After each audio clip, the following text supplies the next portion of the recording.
Hey sickos, I'm LJ, And I'm Toe.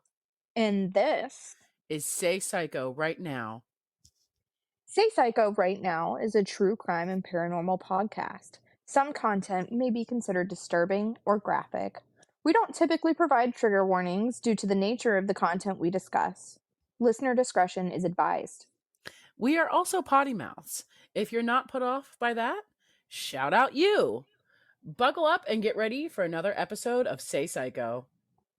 To shop brand merchandise, access our socials, or become a Patreon member with access to early episodes and bonus content, find us on any social media platforms and consult the link tree in our bio, or go to www.patreon.com/saypsycho right now. You can also follow us on our socials or wherever you stream your podcasts and leave a 5-star review if you're enjoying our content so that we can continue to reach more people. Following us on Patreon enables us to produce more content and enables you to access more content. So we highly recommend checking that out. Now let's get into today's episode.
Hey guys, so glad to have you back here with us for another episode. Welcome back, welcome back, welcome back.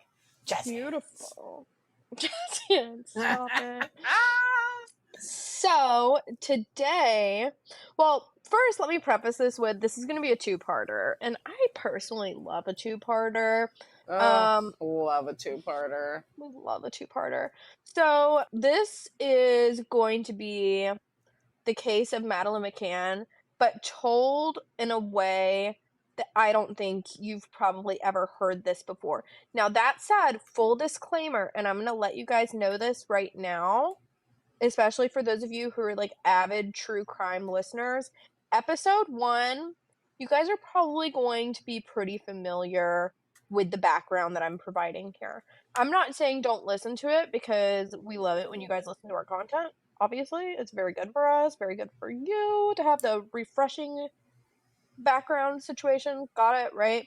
But I just want to make it clear that if you listen to episode 1 and you're like, "Oh, like that's not anything new." I hear you. I hear you, friend.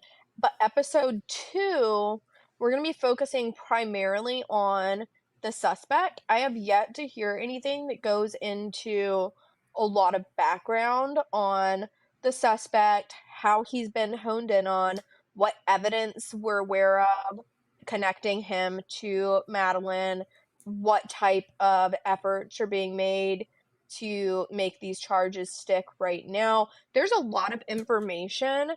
Like, as somebody who's been following this case forever, I did not know until I deep dove with the specific intention of researching this suspect to hell and back.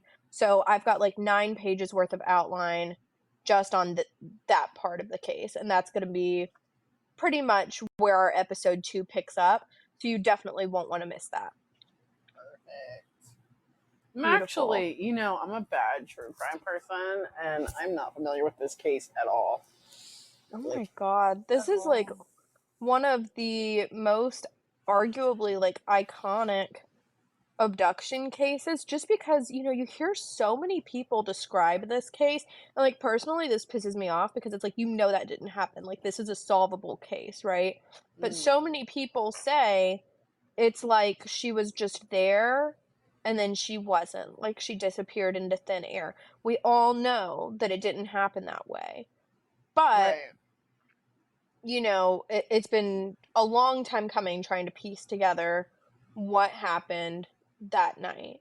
So I'm going to give you the background, and for people like Toe who maybe aren't familiar with this case, or even if it's just been a bit and you want a refresher, I do also go into the dogs, which for those of you who are familiar with this case, you'll know what I mean about the cadaver dogs. That was kind of my biggest like question mark for many years about this case, but I feel like this goes into some information about the cadaver dogs that would be helpful for people who are familiar with this case but maybe have some questions about that aspect of things. So hang tight. We're going to start with the background though, and hopefully you guys will, I don't want to say enjoy, but I mean, yeah, enjoy the information that we have on the case. I know it's a dark topic, but a very Um, interesting it's case. kind of our brand. That's kind of what we do. So, Yeah. I just always feel bad when I say, like, enjoy this case. I mean, like, maybe don't enjoy her abduction, but enjoy consuming the information that I've put together for you to make understanding her case easier. So, Madeleine McCann's parents were Katie and Jerry McCann. Kate graduated from the University of Dundee with a degree in medicine and went on to become a general practitioner. Jerry graduated from the University of Glasgow with a BSc in physiology and sports science and later obtained his doctorate to practice medicine, and he would go on to become a consultant cardiologist. The couple met in 1993 and they bonded over their mutual interests in medicine and the Roman Catholic faith. They went on to get married 5 years later in 1998. Madeleine McCann was born on May 12th, 2005, in Leicester and lived with her family in Rothley, Leicester. In 2005, Kate and Gary would welcome twins named Sean and Emily. Now we're kind of going to get into the timeline actually leading up to Madeleine's abduction. So, 2 years later, on April 28th, 2007, the McCanns planned to enjoy a 7-day scheduled family vacation for spring break and arrived to their Ocean Club Complex resort at Praia De Luz, Portugal. Over the course of the trip, the McCanns got into a habit of having dinner at the resort's tapas restaurant with 7 other friends who were also enjoying vacation. This group would later be referred to largely in the media as the Tapas Seven. Between all of the adults, there were 8 children total. In an effort to keep the kids safe while enjoying dinner, the families operated on a 15-minute rotation in which an adult would leave the table and go check on all of the kids, then return back to the table. Around 7:30 on the morning of Madeleine's disappearance, Madeleine asked her parents why they hadn't been in the apartment when she woke up crying the night before. And her parents made a mental note to increase the frequency of checks that they were doing during dinner. After breakfast, they went to go swim, and this is when the last known photograph of Madeleine was taken. After they finished swimming, the kids went to the kids' club while Jerry and Kate went together for a tennis lesson. Around 5 to 6 p.m., the family went back to the resort where Kate got the kids ready for bed. Jerry went back out to go and play tennis around this time and returned back to their apartment, which was flat G5A, around 7 p.m. Madeleine was read a bedtime story at this time, and the twins were placed in a travel cot next to Madeleine's bed. When the McCanns left the apartment for dinner around 8:30, they say that the windows were closed and shutters were down and that the door was left ajar.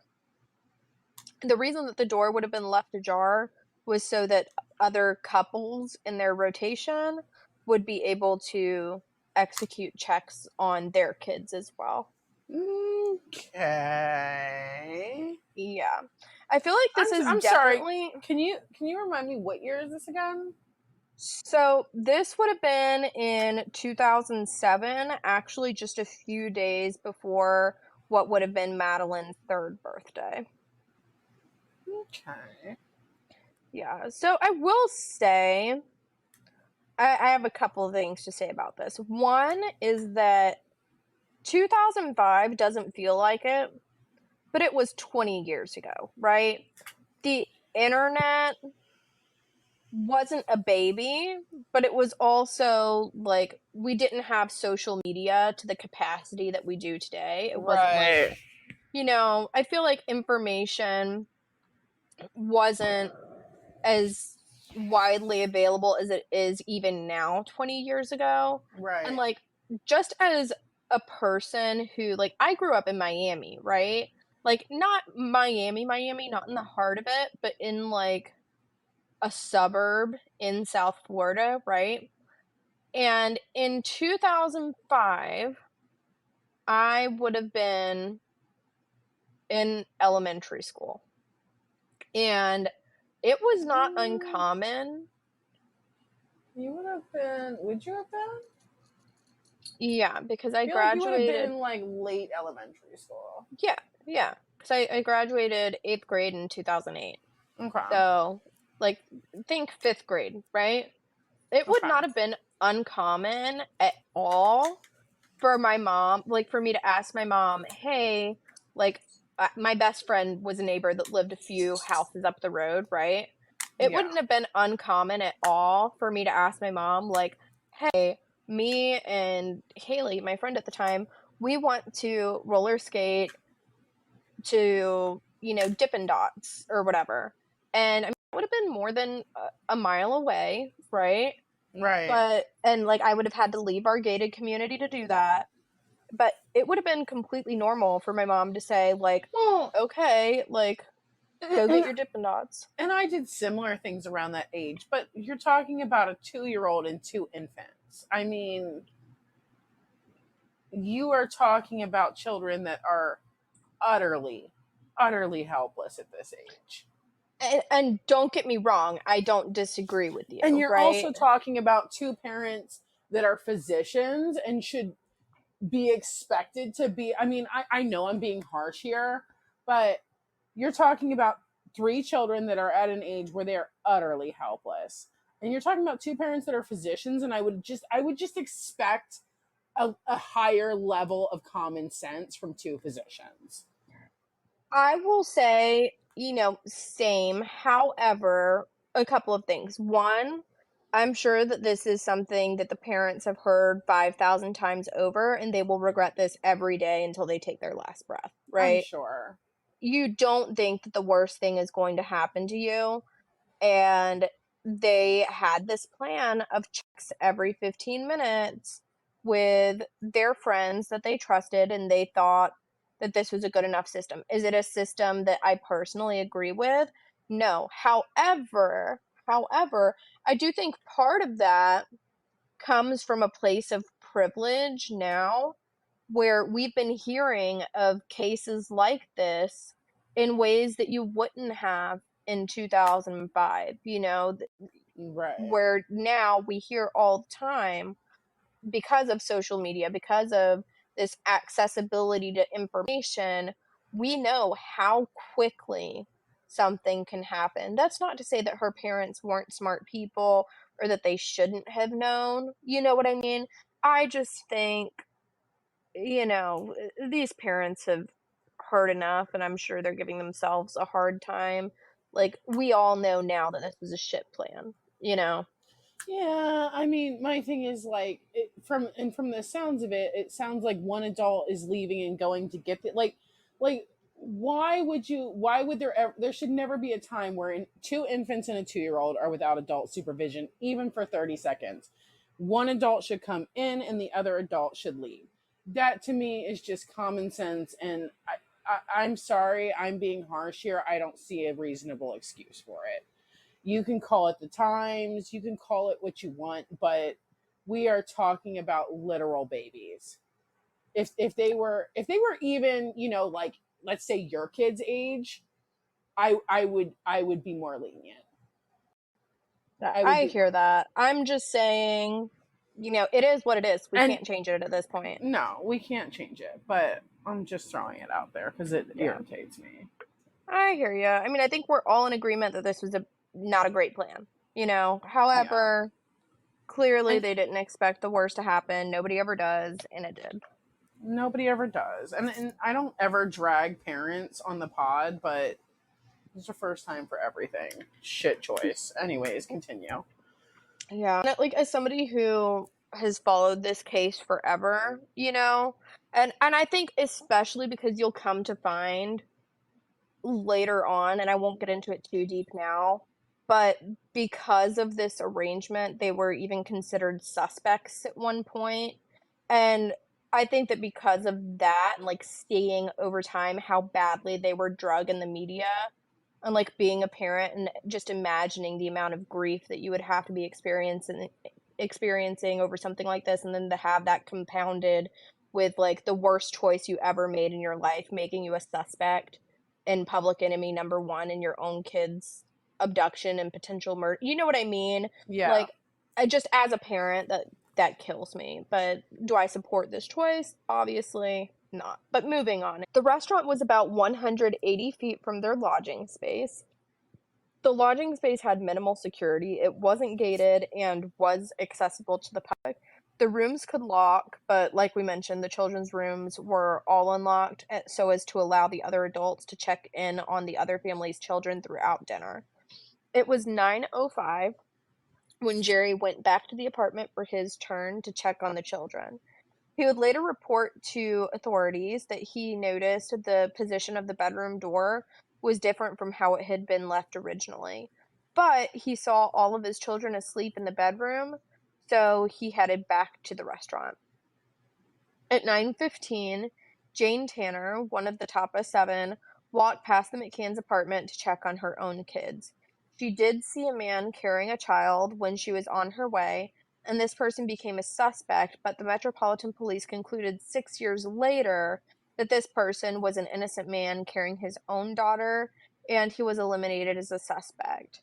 Also, I think that this just goes to show that this system that they had in place, quote unquote, like, we don't know that when these parents were doing checks, that they were legitimately laying eyes physically on all 8 of these children. It sounds like a lot of them were maybe just checking on their own kids and then just doing like a general walk by of Mm-hmm. the other kids, which at that point, then you're talking it's more like an hour between physical checks. If Right. people aren't doing things the way that they said that they would do them, which is even more concerning.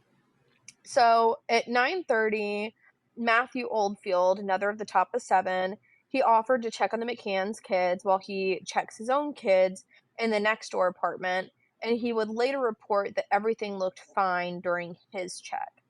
At 10 p.m., Kate McCann went back to the apartment to conduct her own check and noticed that the kids' bedroom door was open. She went to close it slightly, but it was slammed shut by a breeze. She entered the room and saw that Madeleine was no longer there, and immediately she reported that Madeleine was gone. She disappeared on May 3rd, 2007, around 10 p.m., just a few days before what would have been her 4th birthday. I think earlier I accidentally said 3rd. It would have been her 4th birthday, so I apologize for that. Okay. Still a literal baby, but Yeah, exactly. She was just a little butterbean. Let's see. Okay. God. So now we're kind of going to get into the investigation a bit here. Initially, Portuguese authorities believed the McCanns were responsible for the disappearance of their daughter. In September 2007, Kate and Jerry were labeled arguidos, which is Portuguese for suspects, but a year later, the label was lifted due to lack of evidence.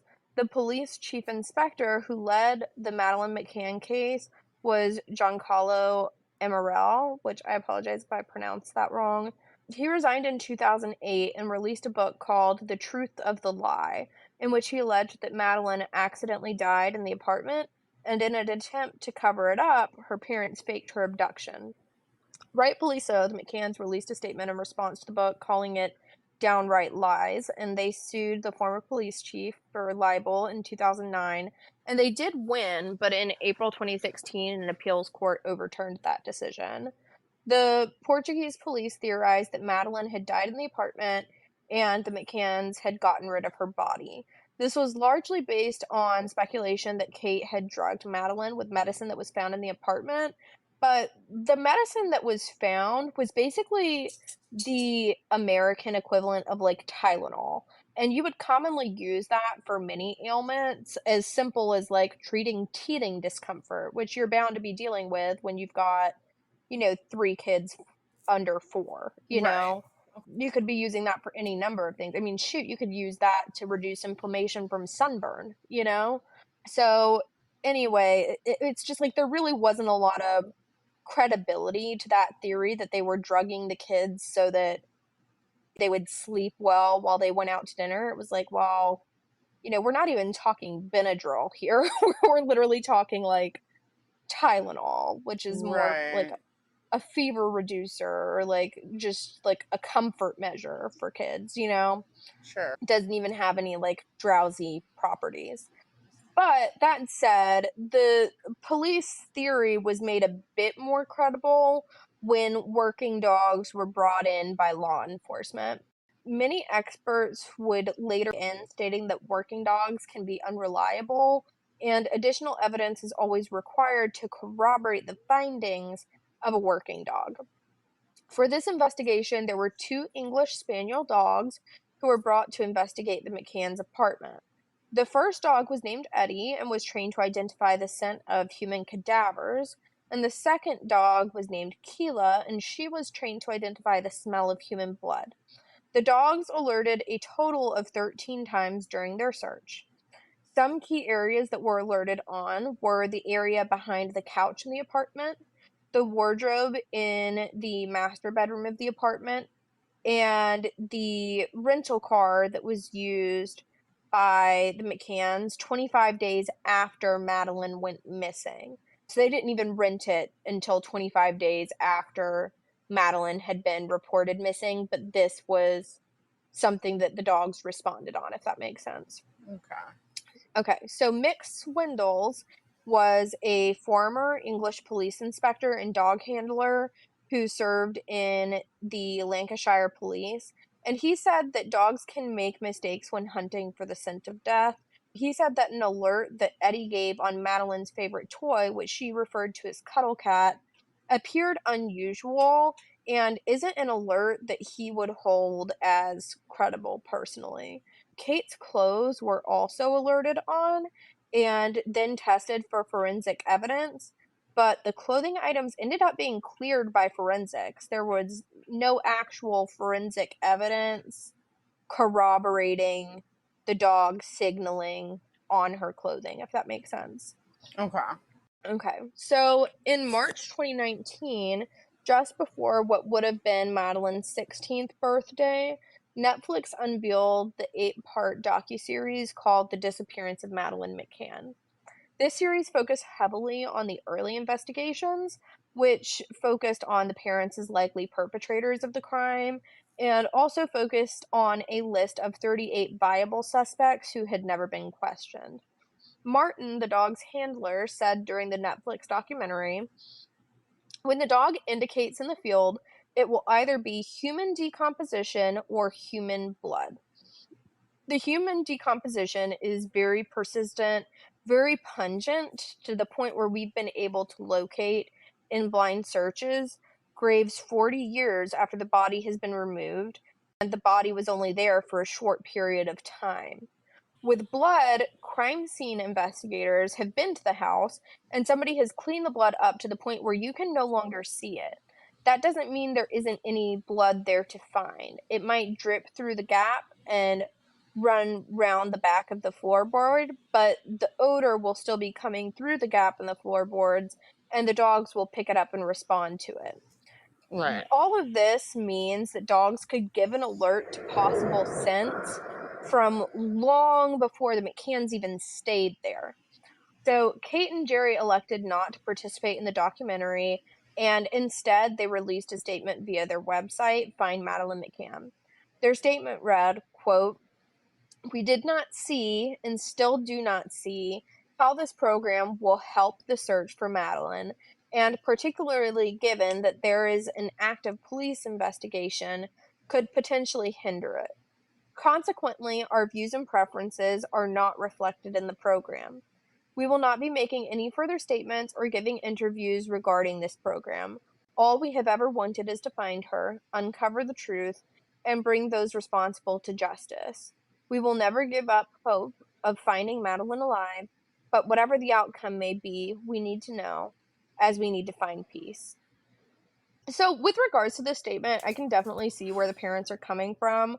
I think, especially knowing that they were focused on as suspects at one point, I mean, that has to be very traumatic. And I feel Right. like maybe in the same shoes, like if I was in their shoes, I'd probably be hesitant to trust a media outlet not to sensationalize that trauma for views. Yeah. I mean, Yeah, it's also possible that, maybe the McCanns could have some more information than what is necessarily publicly available. And I think in that type of a situation, you would want to be very careful about doing an interview, because people you do an interview with, they aren't going to give a shit about whether or not it's going to hinder an investigation for the most part. I mean, of it's course, they never it's the do. media. They're just going to be like, "Ooh, new information. We can make $1 off of that." You know? So, at least for the preliminary case overview and just providing general background, that about sums it up for part one. When we get into part two next week, or this week if you're a Patreon listener, you're going to be getting a lot more new information. We're going to be going into the suspect at length. I think this is a case where justifiably people who hear this case are upset. I mean, you think about what Madeleine might have gone through and how avoidable it was. I mean, it's such a devastating situation because it was preventable ultimately. It was Um, extremely preventable, and that's the issue that, I take with the case here.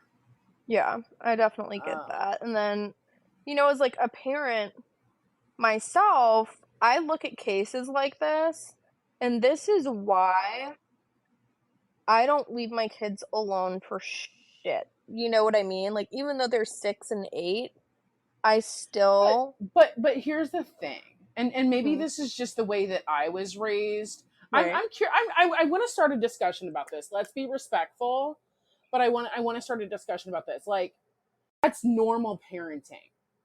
Yeah. I was never left alone at the age of 6 and 8. I was never Right. left alone at the age of 8, 9. I was not left alone until now. Now, granted, I will point out that the state where I grew up in, we do have laws where the legal age to stay home by yourself is 12. So That's valid. That does vary. that is the way my family did things. So Mhm. to me, you know, I mean, a little bit younger than 12, maybe for 5 minutes, but doors were locked. We had phones, we had, things like that. But Mhm. in general, like, I mean, to me, that's normal parenting. To me, this is Right. like, that's a non-negotiable. That's just the way you do things. So, Exactly. And I mean, it's gonna um, vary from child to child too. right. But we're not Versus talking about toddlers. no, no. And like for example, Lenny, she's 6.5, right? She'll be 7 in December. But with her, she's a little bit more my wild child. I love her. She is such a sweet kid. There's nothing that she does that doesn't have beautiful thought behind it. But like the other day, right, I went to get a shower and I came out and there was like paint on the floor in her room and I'm like, "Oh my god, what happened?" we were getting ready to go to B's ice skating practice, and Lenny had found like a plain white long sleeve shirt, and she painted a bee on it, like inside of a heart, so that she could cheer for her sister at skating practice. Like, beautiful intention, but she's 6.5 and a little like just free spirited, like she doesn't think about She's the a hot mess, implications of baby. some things. Yeah, and so for her, like last night, John and we had taken with us to go and get a U-Haul and load up our storage unit so that we could unload the storage unit stuff that we're keeping into the garage we got approved for at our apartment, right? So when we got home, Lenny was really tired, really tired. And our garage is obviously in the neighborhood in a gated community. It's like literally I could walk there comfortably in 2 minutes, right? Right. And John and I were talking about it. We were like, well, should we go up there and unload it now and like just tuck her in? Should we wait until she falls asleep? And I was like, honestly, if this were B, it would be a different story because B could handle being alone for 20 minutes while we go and unload the storage unit. Right. Lenny can't. I'm like, she physically can't. So I told her, I was like, honey, I know you're tired. I'm sorry. I'm going to need you to be tired for 20 more minutes. You got to come with us while we get this done. You can lay down in like the front of the U-Haul, which obviously we had the air on and had her like on the other side or whatever. You know what I mean? But I'm like, she can handle being in the front of the U-Haul laying down if I'm checking on her every 2 seconds. Right. But could she handle the responsibility of being back at the apartment for 15 minutes? No. No, she can't. Been She's, asleep, you know, just a I baby. mean, well, and knowing her, I mean, she would probably wake up in a panic that you weren't there anyways. Oh, 100%. I mean, she has separation anxiety issues and stuff. I'm like, Yeah. not every kid's case is going to be the same, She kind but of it's Leonard kind of wakes up and immediately goes and looks for one of her grown-ups. That's just oh, like 100%. And if I'm not here, then she goes and she finds John right away. And John will like wake up and be like, how did Lenny get in the bed? He's like, you're not in trouble. Just like, what happened? Like, I'm just so confused. But she'll yeah. just wander, find a grown up, and then she'll pass out by the grown up. But if she did not have a grown up to wander to, she would be quite panicked. And so we've never put her in that position because it's just not something that she's equipped for. Because developmentally, there are things that you are and are not going to be equipped for. And B is just like a little old woman, so she's really like She is a developmentally. little old woman. Oh my gosh, Yeah. she's such a little old woman. But I mean, yeah, but developmentally, I I would say I she's just more think we around. can all agree that Yeah. I don't care how smart your 3-year-old is. It's not Um, appropriate ever. it's not appropriate.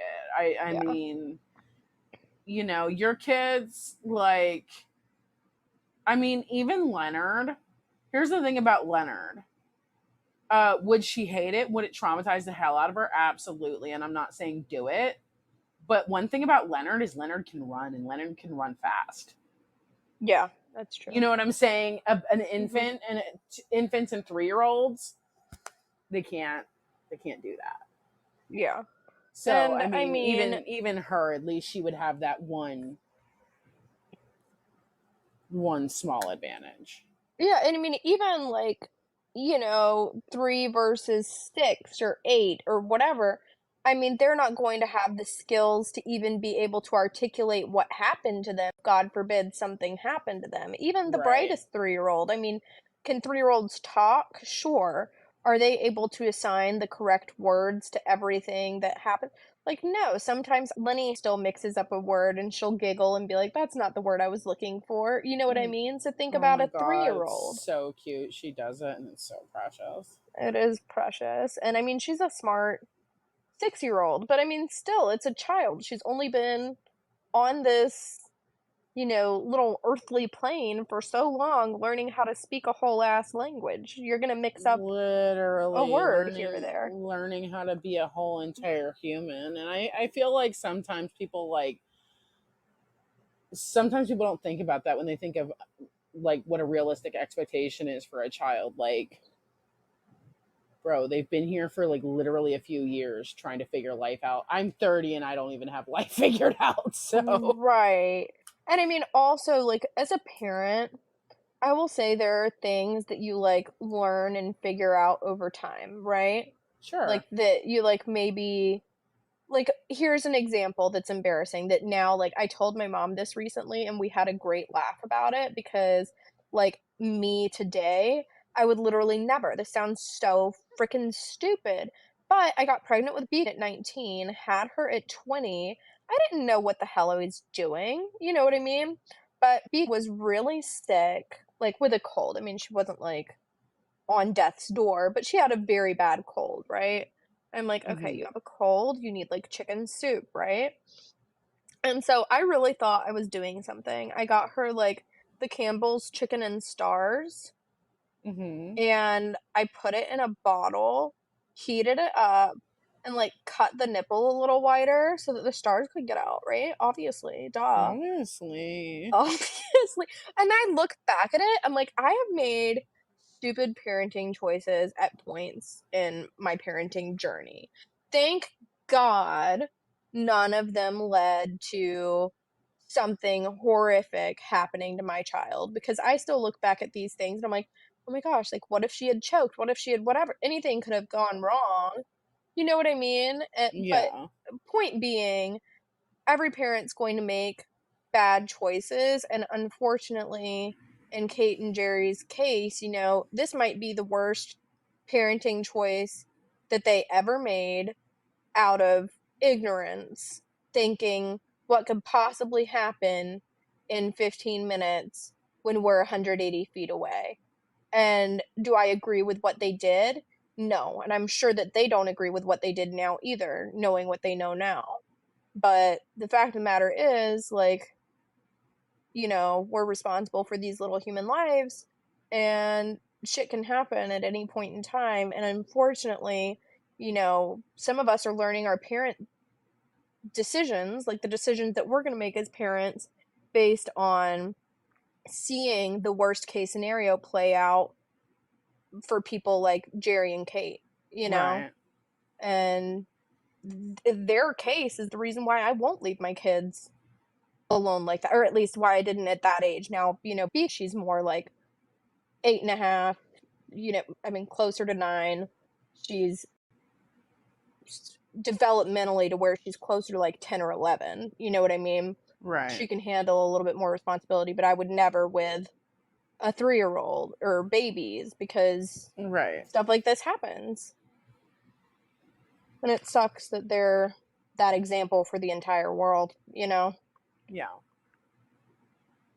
But yeah, more on the suspect in this next episode. This outline was like 6 pages of my notes, and I have like 16 total pages. So the bulk of this case is actually going to be in part 2 on the suspect. So hope to see you guys over at next week's episode.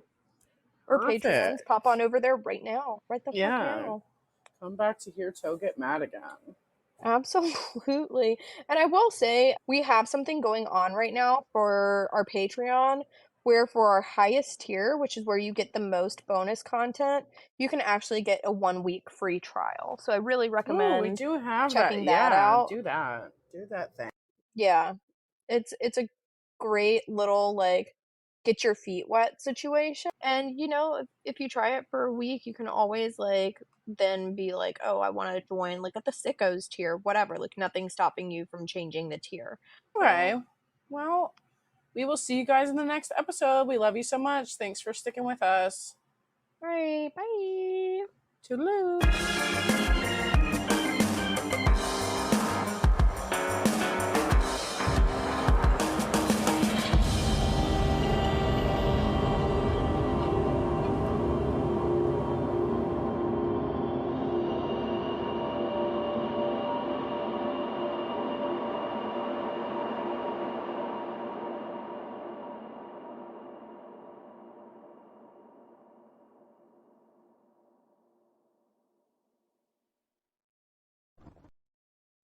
Oh no! Did we perform a fuckaroni?